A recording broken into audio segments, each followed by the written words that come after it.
मैं हमारे बीच में डॉक्टर अब्बास रजा नैयर जमालपुरी साहब हैं, मैं उनको बुलाना चाहता हूं। किसी को गीत देता हूं, किसी को साज देता हूं, बहुत खुश हो गया जिससे उसे सब राज देता हूं। जो बचता ही नहीं है पास मेरे कुछ लुटाने को, तेरी सोई हुई आवाज को आवाज देता हूं। हमारे बीच में आदरणीय जमालपुरी साहब हैं, जो इस कवि सम्मेलन मुशायरे को अपने ही अंदाज में, अपने ही रंग में आपके सामने पेश करेंगे। एक बार जोरदार तालियां बजाइए। आइए इस प्रोग्राम को शुरू करते हैं। बहुत शुक्रिया, धन्यवाद शंभू शेखर जी। नमस्ते भारत, सलाम भारत, आदाब अजमेर, तस्लीम अजमेर। यही ज़मीन यही आसमान सब कुछ है, मेरे लिए मेरा हिंदुस्तान सब कुछ है।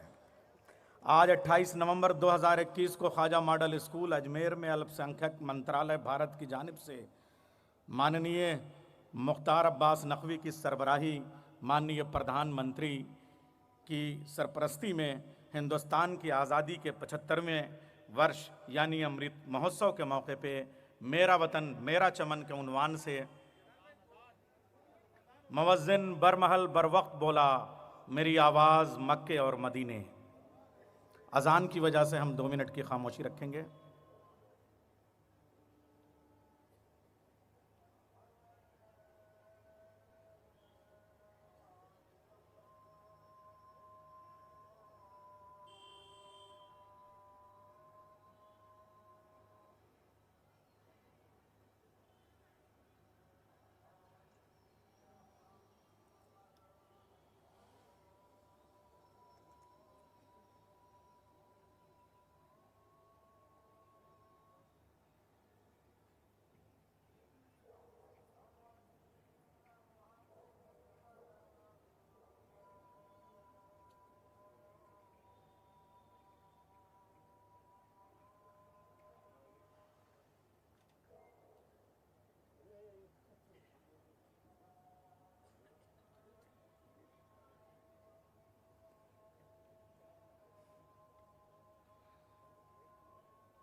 देशभक्ति, वतन परस्ती और कौमी यकजहती अपने आप में एक इबादत है, और कोई भी इबादत अज़ान के बाद ही शुरू होती है, इसलिए ये ताख़ीर हुई मेरी समझ में आया। और सदारत भी अज़ान के वक्त ही तशरीफ़ लाती है, अज़ान के बाद ही।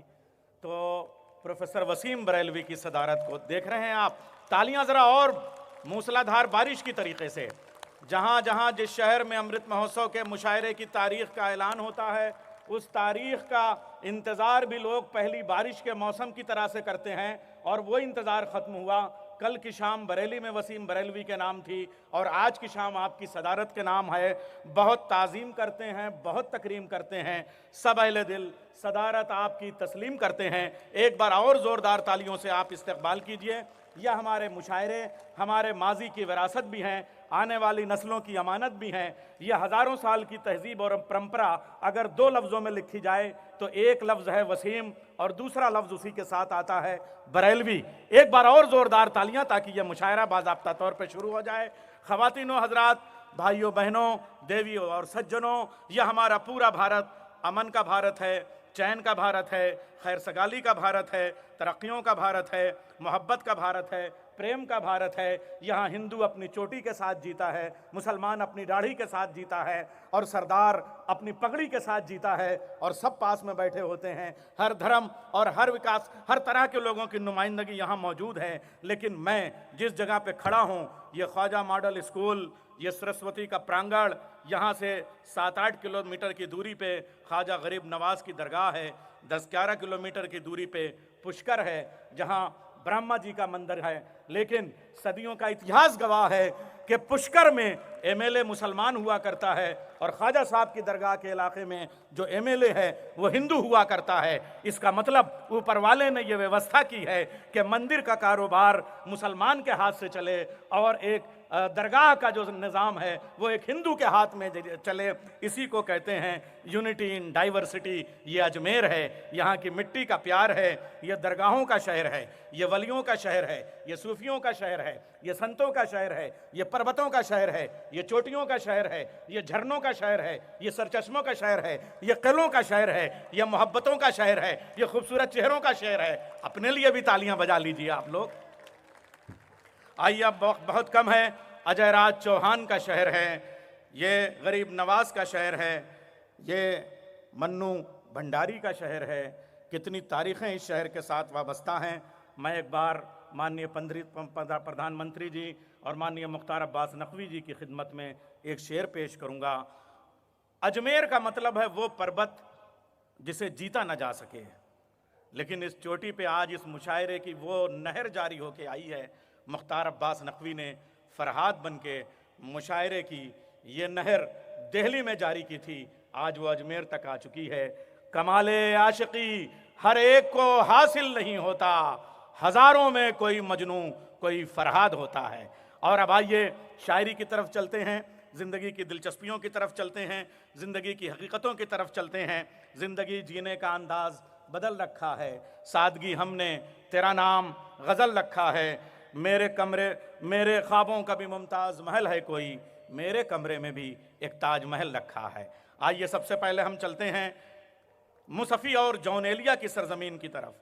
वो रंग है, खुशबू है, महक नाम है उसका, बरसात के मौसम में धनक नाम है उसका। एक दरगाह है यहाँ, मोहब्बतों की दरगाह। यहाँ गंगा के पानी से मुसलमान वज़ू करता है, ख्वाजा गरीब नवाज के आस्ताने पे हिंदू माथा टेकता है। अमरोहे की सरजमीन पे एक दरगाह है, शाह विलायत की दरगाह, वहाँ बिच्छू भी डंक नहीं मारता। और अगर आप मुजाविर से इजाज़त लेके उस बिच्छू को घर ले जाएं तो आपके घर पहुँच के भी वो बिच्छू डंक नहीं मारता। जिस शहर के बिच्छू इतने मुहज़्ज़ब हों, उस शहर की खुशबू कितनी मुहज़्ज़ब होगी। आइए हम नखत अमरोवी की तरफ चलते हैं। एक ऐसी शायरा जो हुस्न और इश्क की शायरी के साथ घरांगन की शायरी करती है, समाज की शायरी करती है, हिंदुस्तान की शायरी करती है, कौमी यकजहती की शायरी करती है, मसाइल को अपनी गज़ल का मौजू बनाती है। एक बात याद रखिएगा, शुरू में कह दूं, मैंने जितनी बातें करनी थी कर ली, अब 1 मिनट से ज़्यादा वक्त नहीं लूँगा। 2020 का ज़माना है, 11 क्रिकेट के खिलाड़ी मिल के वो काम नहीं कर सकते जो हम सब 12 लोग कर सकते हैं। यानी 1 ओवर में सेंचुरी बनाने का काम हम सब कर सकते हैं, नामुमकिन को मुमकिन कर सकते हैं। 1 ओवर में यानी कम बालों में ज़्यादा रन बनाना है आज हम सबको। और मैं हिंदी के तमाम कवियों से कहूँगा कि गज़ल की शायरी उसे कहते हैं कि अगर गज़ल का शायर 7 शेरों में अपनी बात ना कह पाए तो 7 जन्म में भी अपनी बात नहीं कह पाएगा। कम कहे को ज़्यादा समझिएगा। आइए हरफ़ सादा जिसे जाना वो पहेली निकली, मेरे दुश्मन मेरे बचपन की सहेली निकली। बिछड़े लोगों को अचानक मेरी याद आने लगी, जब मेरे नाम बुजुर्गों की हवेली निकली।